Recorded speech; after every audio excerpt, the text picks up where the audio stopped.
বিচারের সত্যতার জন্য ট্রাইব্যুনালের অন্তর্বর্তী আদেশের বিরুদ্ধে সীমাবদ্ধ ক্ষেত্রে আপিলের বিধান রাখা হয়েছে বলে জানিয়েছেন আইন উপদেষ্টা অধ্যাপক আসিফ নজরুল।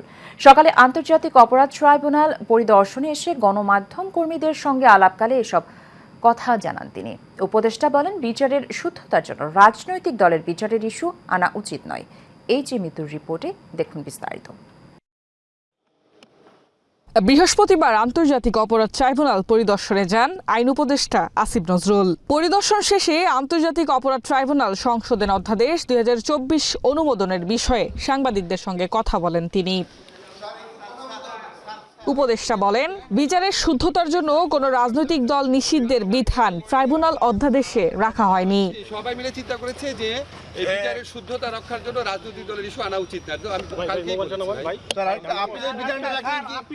অপরদিকে বৈষম্য বিরোধী ছাত্র আন্দোলন চলাকালে হত্যার অভিযোগে দায়ের করা মামলায় সাবেক অতিরিক্ত অ্যাটর্নি জেনারেল মেহেদী হাসান চৌধুরীকে হাইকোর্টের দেওয়া জামিন স্থগিত করেছেন আপিল বিভাগ।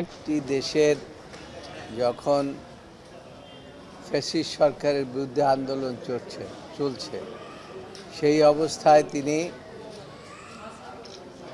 এমন ভূমিকা রেখেছেন অ্যাজিব তিনি একটি দলের নেতা, সরকারি কর্মকর্তা হিসেবে মানে ল অফিসার হিসেবে তিনি বক্তব্য রেখেছেন এরকম মনে হয় না। আরেক ব্রিফিংয়ে আইনজীবী জেরাই পান্না জানান, জুলাই-আগস্ট গণহত্যার অভিযোগে দায়ের করা মামলায় সুযোগ হলে সাবেক প্রধানমন্ত্রী শেখ হাসিনার পক্ষে আইনি লড়াই করতে চান তিনি। এখনো যে মামলা কমছে আমি দৃশ্যমান আমার কাছে না, মামলা চলছে গণহারে এবং একই